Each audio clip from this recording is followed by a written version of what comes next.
Support for WUWM podcasts comes from Potawatomi Casino Hotel Milwaukee, home to 24/7 excitement, dining, and an on-site hotel at 1721 West Canal Street. More information at potawatomi.com. From 89.7 WUWM, Milwaukee's NPR, this is Lake Effect. I'm Excaret Nunez. Today, we'll learn what impact new data centers could have on Wisconsin's utility landscape and infrastructure. Then, Wisconsin's version of C-SPAN shut down because of a lack of funding. We'll look at what that means for transparency in our state's politics. In addition to no longer broadcasting sessions of the legislature that it once would have broadcast, WisconsinEye has stopped providing access to its archive of tens of thousands of hours of government hearings. Plus, we'll speak with this year's Milwaukee Youth Poet Laureate.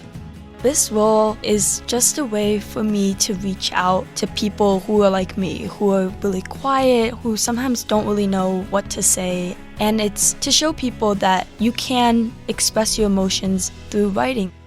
All that's coming up on Lake Effect. This is Lake Effect from 89.7 WUWM, Milwaukee's NPR. I'm Excaret Nunez. Thanks for joining us today. Massive data centers are coming to Wisconsin to help power the global boom in artificial intelligence. The data centers will add demand for electricity and water, and this comes after years of declining usage of both in Wisconsin. So, how might that impact Wisconsin's electricity and water infrastructure? To find out, WUWM's Mayan Silver is joined by Tyler Burns. He's a senior research associate for the Wisconsin Policy Forum, which recently released a report on data centers and utilities. So data centers do use a lot of electricity and quite a bit of water. And over the course of the last 20 years, we've seen declining demand for electricity dropped about 9% in total electricity use and a couple of percent in terms of one-time electricity use. And so because data centers use so much electricity, there isn't really capacity in the system to supply the electricity that these data centers need, because we've been sort of expecting electricity to continue to decline, and so there's been generating capacity. The ability to generate more electricity has sort of come out of the system as things like coal plants age and become more expensive to operate and more expensive to rehabilitate. And so, the electricity demanded by these centers is going to cause the need for increased generation capacity, so the ability to generate more electricity, both over the course of the entire year, but then also, more importantly, at one specific time. And so, electricity generation tends to sort of peak when everybody's using their air conditioner, everybody's at work, and it's that peak demand that these data centers are going to be more impactful on, because they use electricity pretty constantly. So that demand's always going to be there. Okay, so that's the electricity picture. What can you tell us about data centers and water? On the water side, the story is a little bit different. So statewide, we sell billions of gallons of water utilities, the Madison Water Utility, Milwaukee Water Utility, the people you write your Milwaukee Water Works, the people you write your check to for your water bill. They sell hundreds of billions of gallons of water each year. And so these data centers use a lot of water, tens of millions of gallons, and that sounds like a lot, but Racine's a really good example. In the context of Racine, the new Microsoft data center, when it's fully built out, is expected to use about 8 million gallons of water a year. While in 1997, the Racine Water Works, who provides water to that data center, sold 2.1 billion gallons of water. And so, 2.1 billion gallons versus 8 million, it's just a different scale. And so because these data centers, they do use a lot of water, but there's a lot of excess capacity in the water supply system in many places in the state. So, there's more slack in that system. Now, that may be different in particular communities. That may be something that people need to look into. But generally speaking, statewide, there's more capacity in the water generating system to meet the demand of these data centers than there is in the electricity generating system. What does that mean for the electricity generating system in Wisconsin? So that means that we're going to need to add, at least as projected by utilities, they're they're going to need to add additional capacity to generate electricity. And what that means is probably new power plants. And because it's a relatively even, steady load, it's likely going to need to be power plants that operate on an even pace, which means things like gas plants. Because if you think about solar and wind energy, that sort of tends to fluctuate over time. The amount of energy generated when it's sunny out is more than when it's cloudy or when it's dark. And so, that's what's driving the utilities to look into investing into gas plants. And, there's other factors that are driving increased demand, just population growth, electrification of cars that are also sort of contributing to that. But the data centers seem to be the driving factor. In addition to potentially adding generating capacity, it's likely that there's going to need to be some additional transmission, so power lines and things like that, to get the electricity from where it's generated to these data centers. And, the size and scope of that transmission capacity depends on the location, right? If there's a center located a long way from a power plant and there's no existing power lines to get there, that's going to be more expensive than one that's located at a site that has in the past had a lot of electricity use. And so the amount of money that needs to be invested in the transmission again varies by community, where these things are located, geographic factors, those sorts of things. But the concern is that there's going to be all these added costs, and there's concern about who's going to pay for them. I'm WUWM's Maayan Silver, speaking with Tyler Burns of the Wisconsin Policy Forum. Okay, so on that note of the economic impact, can you explain who pays for building more power plants and why this matters? Yeah, so in Wisconsin, electrical utilities and water utilities are regulated by the Public Service Commission. And so what that means is that when your utility needs to change rates, they need to ask for permission from the Public Service Commission. And there's a review process. And the idea is that customers should pay for the electricity or the water that they're using. In response to these very large users, We Energies has come up with a proposal for a different rate for these very large users that's intended to ensure that they're paying for the costs associated with what they're using. And so the transmission lines, the generating capacity that's associated with this increased demand, the intention of these rates is to make sure that they're paying those costs. In addition, there's a couple bills in the state's legislature that are being considered and recently introduced that will also, the intention of those bills is to make sure that those costs are paid by those users. Now, it's difficult to design policy if state legislatures could do everything they want and get it right every time. We live in a different world maybe, but the intention of both these rates and these bills are to make sure that the users are paying for those added costs. Is there good enough data right now? And how, if not, who would change that going forward? There's not very detailed estimates of how much one data center uses in terms of electricity or water. There was some reporting done by someone on individual data centers that are operated by Meta, and that's kind of what I used for some of the estimates in this report.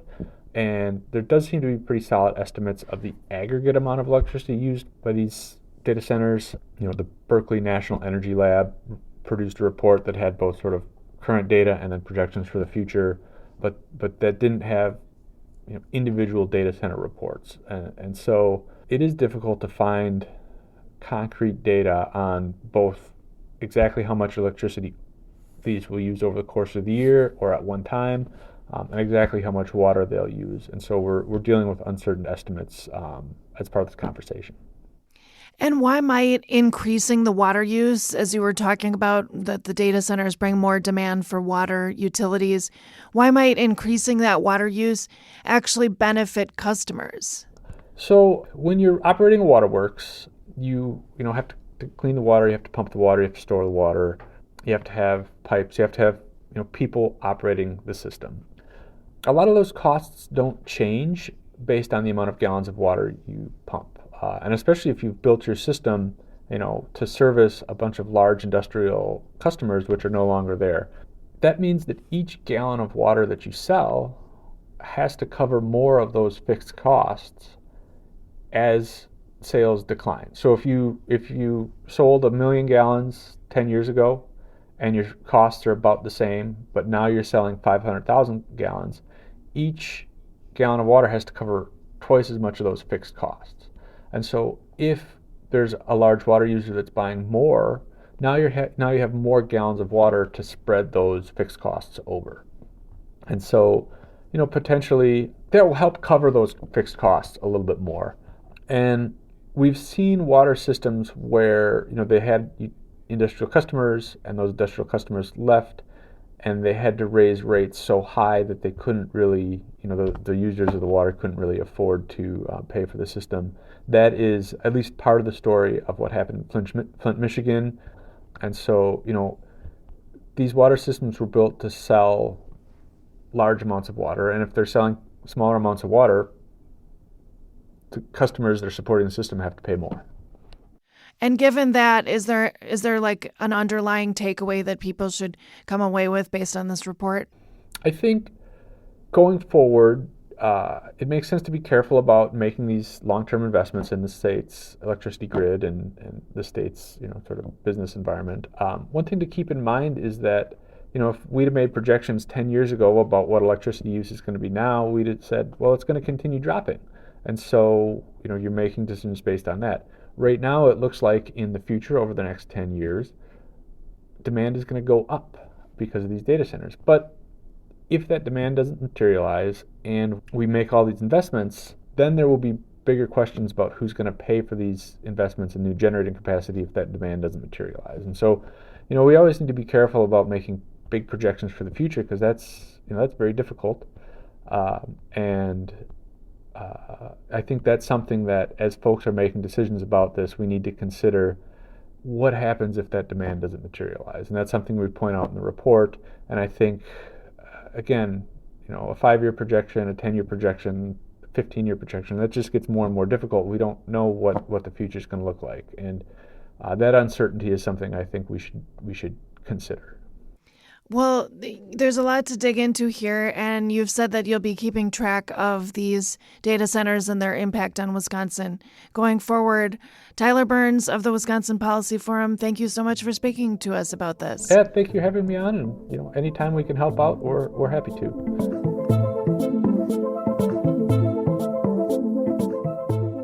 Tyler Burns is a senior research associate for the Wisconsin Policy Forum. He spoke with WUWM's Maayan Silver.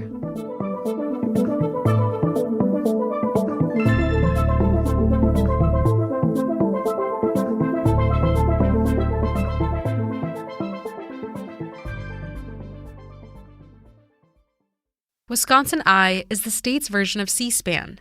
It's the country's only independent state capitol broadcast network. It allows anyone to take a look at what's happening inside the Capitol. That could be anything from regular legislative floor sessions to arguments before the Wisconsin Supreme Court. For nearly 20 years, it's been funded by donations. But last month, WisconsinEye went dark. Their website says it was due to a collapse in funding. WUWM is one of many media organizations that relies on WisconsinEye to follow what's happening in state government so that we can share that news with you.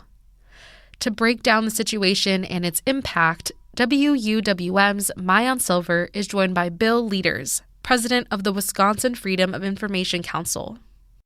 WisconsinEye says it's, quote, cultivating productive discussions with state legislators and the governor over long-term solutions.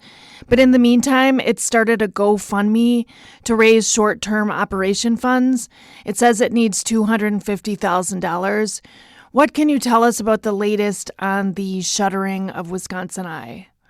Well, that's pretty much it, is that there is a proposal on the table that would allow WisconsinEye to resume broadcasting.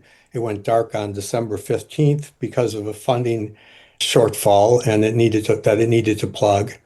And so the function of WisconsinEye, which was sweeping in its recording of up to several different legislative committee things or Supreme Court hearings, and even sessions of the legislature, were covered aggressively by WisconsinEye, which is Wisconsin's version of C-SPAN. It is just a a feed to actual events that take place in the state capitol, primarily other places in state government. It's something that people have come to rely on. Journalists have come to rely on that.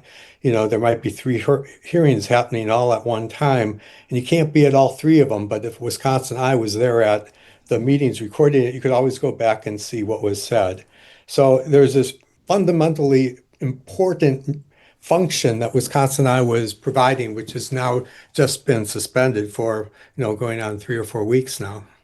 And I want to ask you a little bit about that fundamentally important role that it's been playing.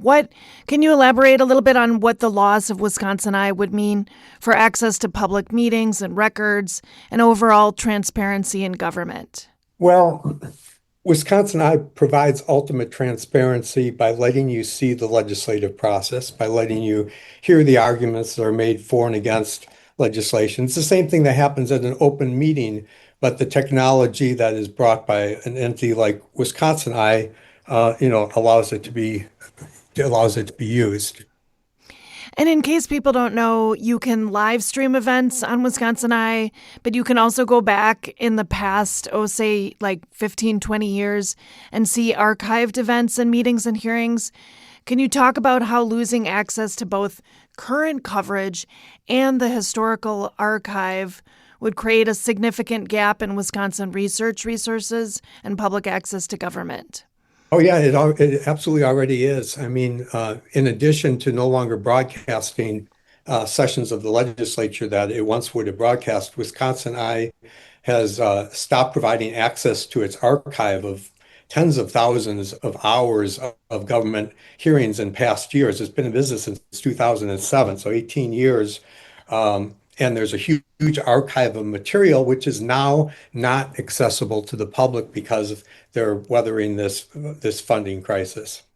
And what does this mean for journalism? I mean, you talked about how sometimes you can't catch 3 hearings at once and you want to record another one that you're missing. I can say that we here at WWM, being in Milwaukee, we access WisconsinEye all the time about important bills or elections commission meetings or other important government And people all over the state use it for all kinds of reasons. Legislators use it. I mean, they themselves can't be at every relevant event, and so they rely on it. I testified at a Senate committee last week, and the room was packed. There was standing room only, and in fact, some people couldn't even get in the room. They had to wait outside in the hallway, and that is because that was the only way people could see that meeting, and so many wanted to see it. If WisconsinEye had been in operation, everyone would have been able to be in that room. There would have been room for everyone. It wouldn't have been, this big outpouring. And what specifically, going back to the financial situation and how this all unfolded, what can you tell us about how WisconsinEye is usually funded? Well, as I understand it, WisconsinEye has an annual budget of around $900,000.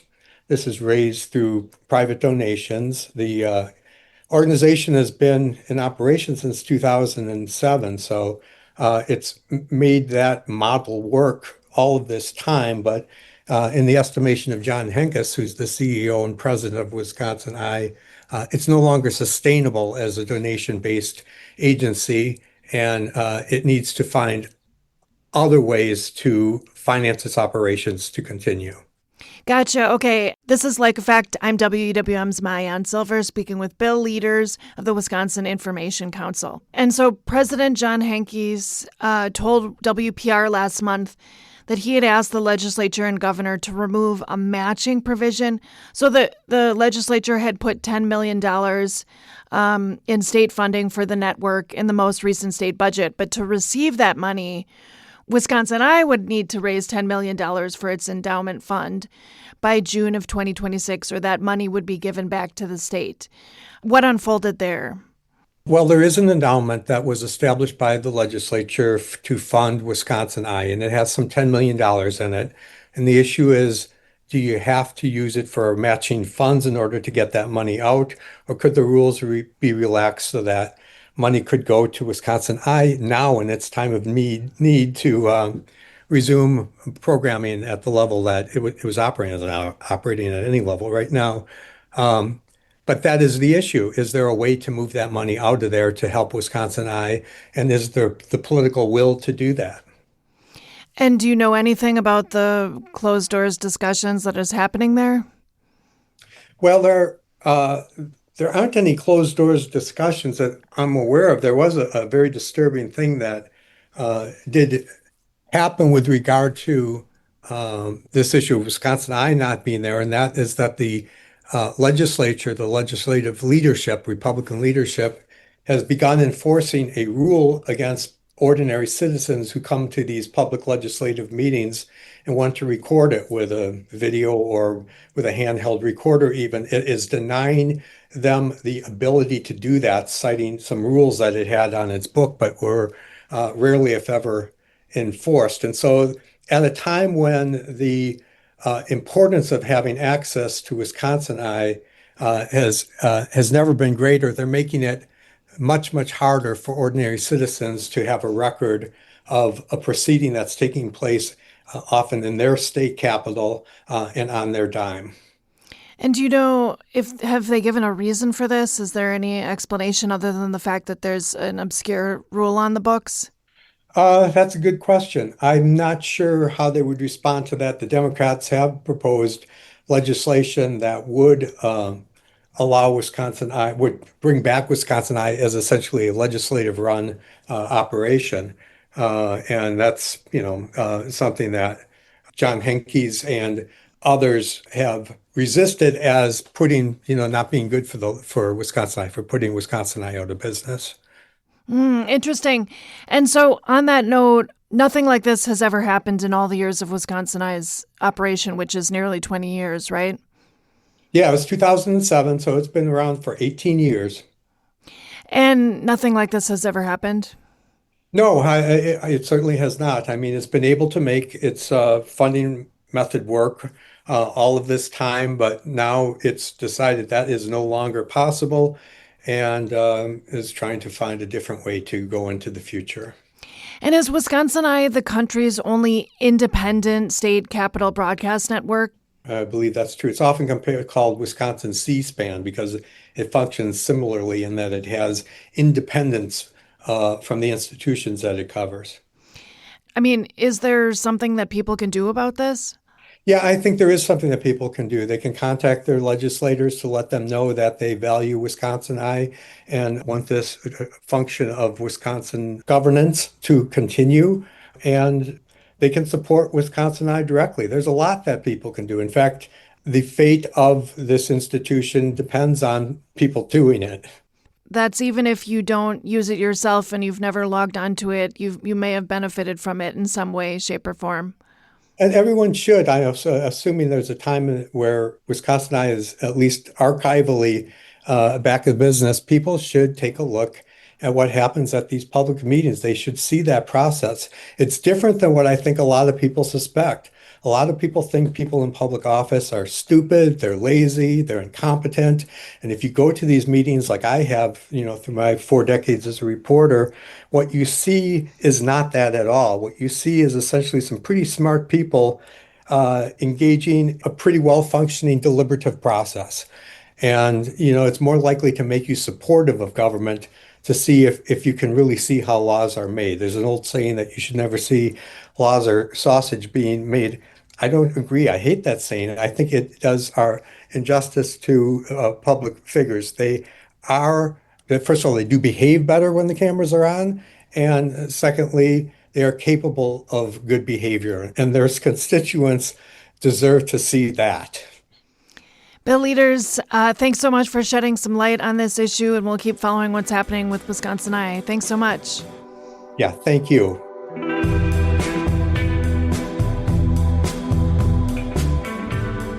Bill Leaders is the president of the Wisconsin Freedom of Information Council, an all-volunteer organization devoted to protecting access to public meetings and records. He spoke with WUWM's Maayan Silver about the sudden end to WisconsinEye. Need some flexibility for when you listen? You can listen to Lake Effect on demand. Find it as a podcast wherever you like to listen to download and enjoy on the go. Later in the show, we'll tell you about the Burlington Liars Club, a group that celebrates liars. But first, we'll meet Milwaukee's new Youth Poet Laureate. That's coming up on Lake Effect on 89.7 WUWM.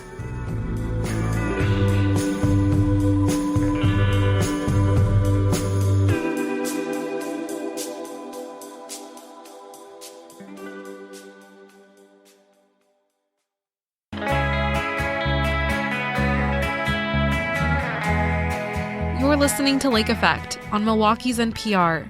I'm Excaret Nunez. Every year, Woodland Pattern selects the Milwaukee Youth Poet Laureate through a competition.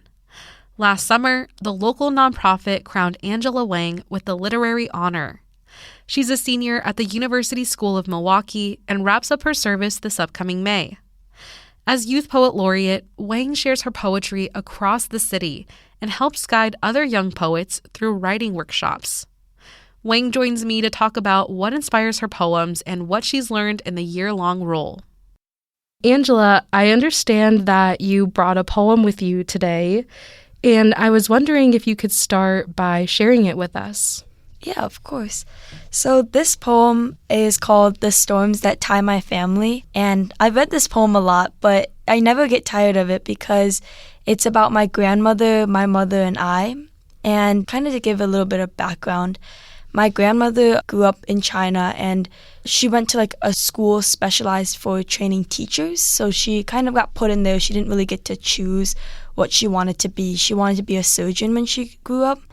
Then my mom came along and she immigrated to the U.S. to find a better opportunity and then for me and for herself. And so this kind of pays tribute to the sacrifices that my grandmother and also my mother have made for me and for my future. In the large ocean of possibility, we rule. Amidst the vast depths of the basin, we forged our own path to a better future. We are 3 generations of women, interconnected by the resilience in our blood. We are 3 generations of women, blazing our own paths. We are 3 generations of women, each of our fights expanding the next. The grandmother merged lakes to form the ocean, crafting every detail with pride. The mother faced the sea, taking on the storms that attempted to keep her down. And as the daughter, we drew our strength from the waves that our ancestors calmed for us. From the swell of our breasts and the curves of our hips, to our silken black hair billowing in the stormy wind, we have long been kept in the water. We fought to keep our heads above the whirlpool, clawing against the waves that attempted to keep us down. We are workers, bearing the weight of our family on our backs. We are explorers, expanding the horizons for generations to come. We are learners, eager to absorb any wisdom we receive.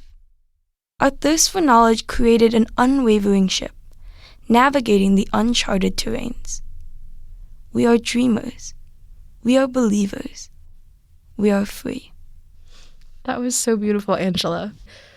I was wondering if you could share how this poem speaks to your identity or your life experiences. I know you prefaced it before the poem, but if you could speak a little bit more about it. Yeah, so I'd say definitely one of my biggest influences for my poems is my family and my culture. I think that as an Asian American, it's often 2 sides of my identity. It's being Asian, but then also being American. Both identities I'm very proud of. But sometimes, I really feel I have to pay tribute to just all the stories that I've been told growing up. I think storytelling is a big part of my family, both the real stories of my grandmother and my mother, but also, mythology. I think my most favorite story is about Niwa, which is who, formed the earth in Chinese mythology. And there's a lot of powerful, just female characters in Chinese mythology that I really draw to, and I feel my identity really, I kind of try to emulate some of their characteristics, and so that's definitely what shaped me and then into my poetry as my voice. I love how you talk about coming from like a family of storytellers. And I'm wondering, where does your love for creative writing and poetry stem from? Yeah, so I think growing up, I was a pretty quiet person, and a lot of the times I had so many like thoughts in my head, but I just couldn't really seem to find the opportunity to say them. And so that's when I really turned to writing. I had this like Hello Kitty diary that I would write in every single day, and I'd write about my day and like everything that I saw that day, everything I wanted to say but didn't. And slowly, like, those writings kind of turned artistic.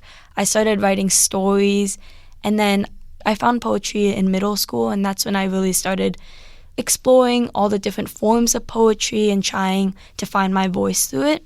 I think also then I realized like how powerful poetry can be, and that's really how I got into it and how I continue writing it to like express my emotions and also use it to like connect with other people too.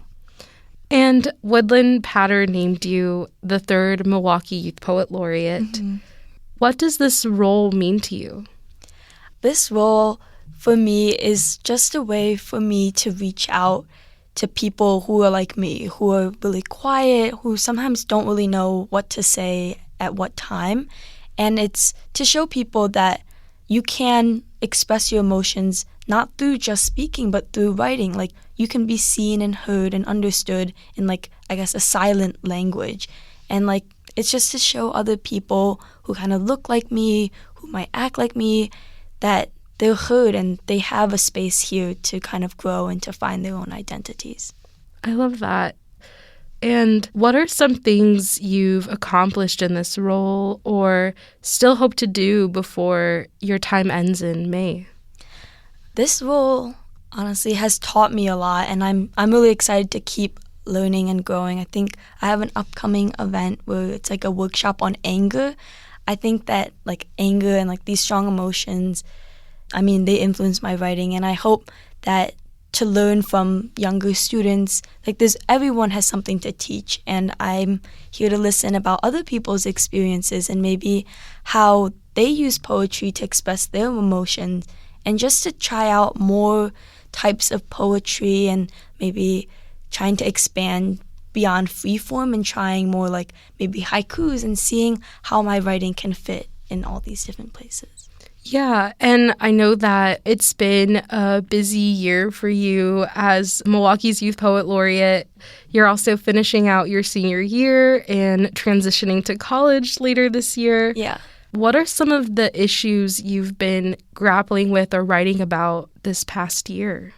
Yeah, I think like these recent months, there's been like increased polarization of like two sides and their different beliefs. And I think with my poetry, I definitely tried to explore like what can we kind of connect on, like kind of taking from both sides and trying to like make them see that we're still all people. Just because we have these different beliefs, that doesn't mean we're enemies with each other. That means that we might have different views, but we're all still people who feel human emotions and have all these experiences that we can connect on. Like, I think I have my own beliefs, and I do express them through my writing, but then I also use these to kind of show other people and see what are your thoughts and what can I learn from you and what can you learn from me. It's more about learning from each other rather than arguing or disagreeing with each other. Yeah, that is so well said. And really another example of how poetry is an outlet, but also a way to connect with others. What do you hope people ultimately take away from reading and listening to your work? I want people to know that they matter. I think when I was quiet and I didn't really speak, I thought I'm not able to speak because maybe my voice doesn't matter as much. My voice isn't as loud, so maybe my thoughts aren't as valid as someone else's who's louder than me. And poetry really taught me that your experiences are extremely valid. Like, I used to think I was a boring person, but after I wrote and I shared it with people, they're like, wow, I've never experienced this before. And so it's just to show people that everything that makes them them is unique. There's nothing that makes them just bland and boring. They should try writing and connecting with people because they'd be surprised how much about themselves that people would love to learn about. Well, Angela, before we wrap up, I was wondering if you might have any advice for young creatives who want to get started in writing poetry. Yeah, so I think a big struggle that I used to have, and I still have with writing, is getting started. I think not because I don't have like a lot of ideas, but just that I get so overwhelmed by so many thoughts. It's like, I want to write this, but I'm not sure if it's going to be like good enough. And I really recommend just taking just multiple sheets of paper and kind of like brain dumping. That's what I like to do. But I find that seeing all my thoughts on paper helps me organize them and maybe combine two ideas that are sort of similar and help me start writing. A lot of the times people think like perfection is good, but I think that creativity comes from chaos. Like all these papers is where like strong ideas would form. Another piece of advice is from these scribbles might come a poem that might not be successful, and that's okay. I mean, failures are part of the creative process and they really help move the creative process forward. I never cross out any of my supposed failed poems because I find that when I go back and I look at them, I can extract the things that I thought were really strong and then what might have like went wrong, and that really helps me strengthen my next piece of writing and help form new poems. So let that stream of consciousness flow. Angela, thank you so much for speaking with me today and sharing your impactful poetry with me. I really appreciate it. Thank you.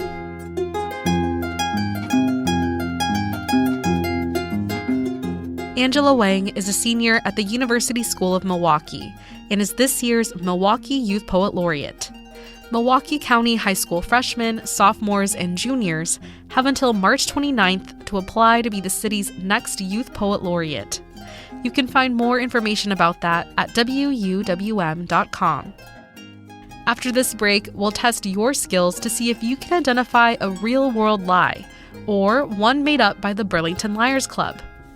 That's next on Lake Effect on 89.7 WUWM.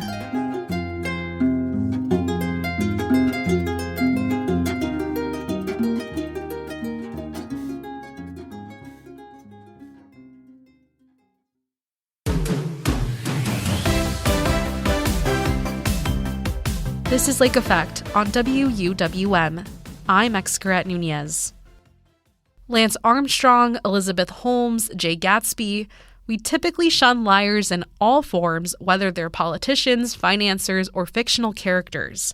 We tell our kids to never lie and expect our friends to be truthful, even when it hurts. But the Burlington Liars Club is different. Here, lies are celebrated and ranked in an annual contest for who can tell the best lie. Truthfully, T. Krulos is a contributing writer for Milwaukee Magazine who wrote about the Burlington Liars Club for this month's issue. He joins Lake Effect's Sam Woods to put WUWM's journalistic integrity to the test and celebrate the liars among us. T, I'm going to start off with a question about the Burlington Liars Club's history, and I'm going to trust you to tell me the truth about it. Yes, there's going to be a lot of lying and truth puns here, so get ready. But what is the club's origin story? It's a really fun story. So in 1929, there was a couple of journalists. One was from Burlington, and for New Year's Eve, they decided to play sort of a hoax, and they wrote a fake article that described how every liar in town in Burlington had gathered at the police station, and they had this big contest to determine who was the greatest liar of them all. And the story itself is a hoax. That didn't happen. That didn't happen. And I think it was probably a slow news day. It was the holidays. They're like, let's just do something kind of funny and play a joke on people. Well, this story started to circulate a lot, and people started inquiring, how can I join this contest? I'm a great liar. I want to throw my hat in the ring. And so the journalists decided that they would start an actual Burlington Liars Club with an annual lying competition, and that's happened every year since. As a journalist, I wish on a slow news day I could just make things up or just say like, hey, wouldn't this be fun? But unfortunately, we're not looking to start a WWM Liars Club here. But I have a question on how this works, right? So who is allowed to submit a lie to the Liars Club? And can you submit on behalf of someone? I'm thinking like a famous athlete or a politician that told a famous lie and say like, oh, this should be the best lie. Politicians aren't allowed to enter. You can join the club for $1. You have to send $1 in, and you'll get a card. And it's open to anyone in the world. So they've received submissions from tens of thousands over the years from all over the world. Yeah. So we have almost 100 years of Liars Club lies now. I believe 1929 was the beginning.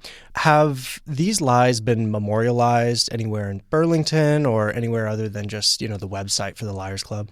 Yes, and I love it when a town will embrace like a weird part of their history, and Burlington has done that. So you can go on a self-guided walking tour, and you can find a map on the Burlington Liars Club website, and it leads you to about 26 different buildings downtown, and each building has a plaque, kind of a bronze plaque, your typical historical thing, and these memorialize 26 or so different lies that have won over the years.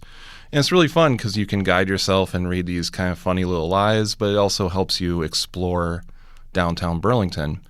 One of the stops is a place called the Coffee House, and they expanded and they built on the second floor. There's a little bar up there called the Liars Club Bar, and you can go up there. It's a cozy little bar, and they have some historic photos of Liars Club members up there. And it's a great place where you can hang out with your friends and try out some lies of your own. Sure. Curious if you've been to this bar and if you've overheard any particularly good lies. I went there. The owner was kind enough to show me around. They weren't open at that point, but I got to see it at least. So.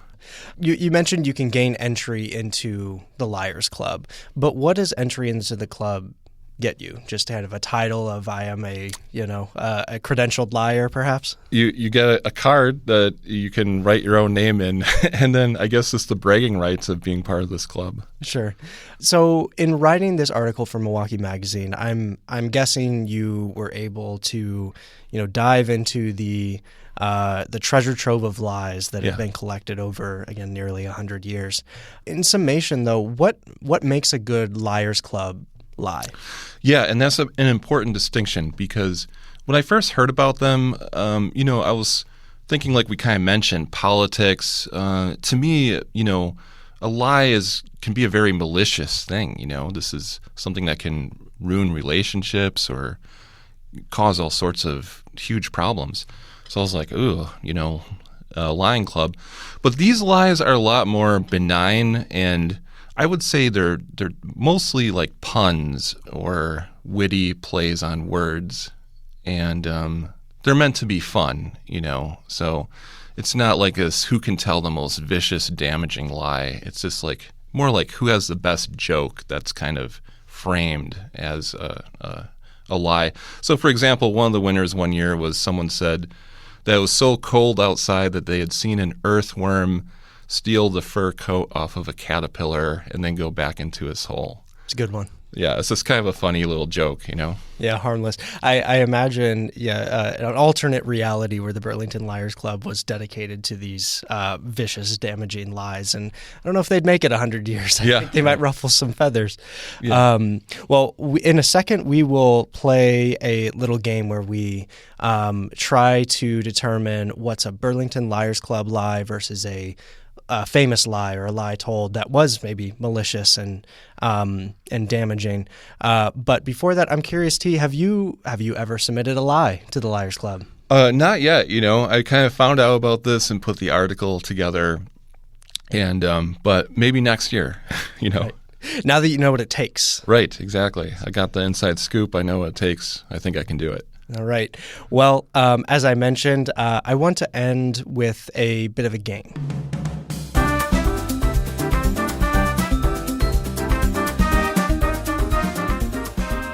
So I will repeat a few lies, which are either previous winning entries to the Burlington Liars Club or edited versions of famous lies. Okay. And together we'll see if we can tell the difference between those who lie for fun and those who have told famous lies before often their downfall.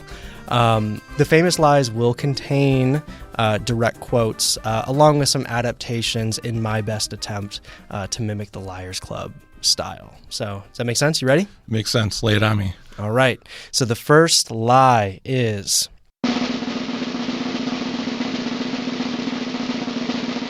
My grandfather's clock is so old that its pendulum's shadow has worn a hole in the back of the clock.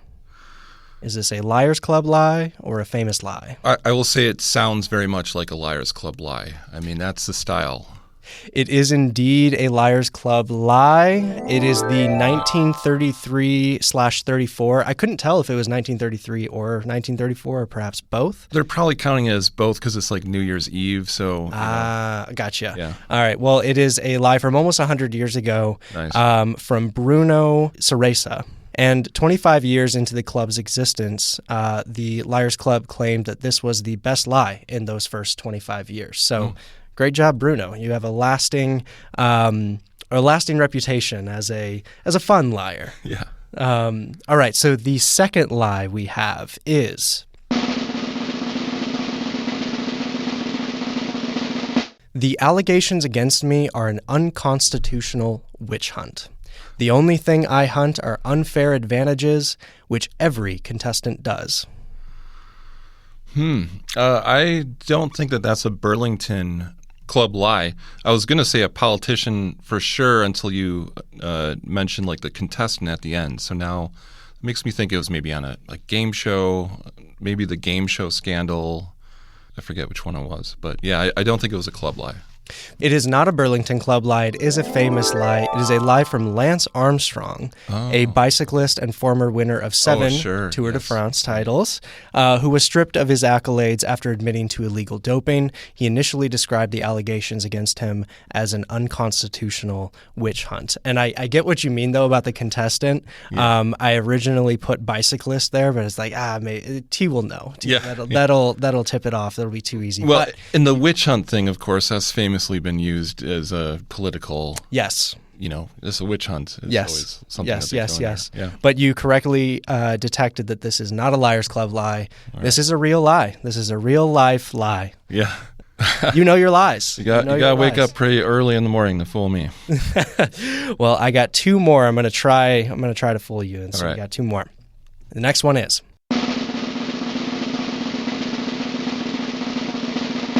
Let me clear this up. Thanos wanted to end half of humanity, but Theranos can save us all. This is what happens when you work to change things. First they think you're crazy, then they fight you, then all of a sudden you save half the world. That would be a great Burlington lie, but I think that's a lie from the CEO of Theranos or someone associated. It is indeed a lie from Elizabeth Holmes, the disgraced founder of Theranos. Probably shouldn't have put that. I couldn't resist the Thanos and Theranos there. But yes, that was a pretty good tip-off there. So Elizabeth Holmes, the disgraced founder of Theranos, which was a company that claimed to revolutionize blood testing. And after raising $700 million, Holmes was found to be a fraud. But not before claiming it was all a hoax to fight her and paint her as crazy. We love someone who doubles down on the lie right before the fall. It really makes it that much better. Yes. Okay, so the last lie I have for you, T, is this.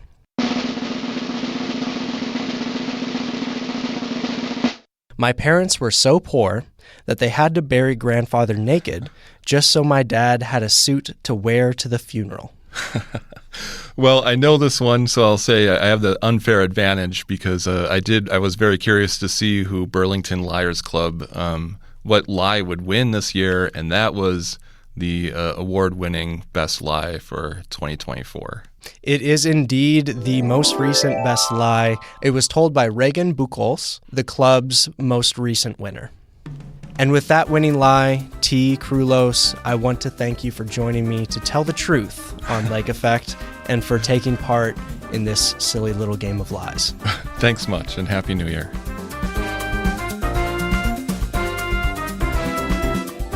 T. Krulos is a contributing writer for Milwaukee Magazine who wrote about the Burlington Liars Club for this month's issue. He spoke with Lake Effect's Sam Woods. That's Lake Effect for today. I'm Excurette Nunez.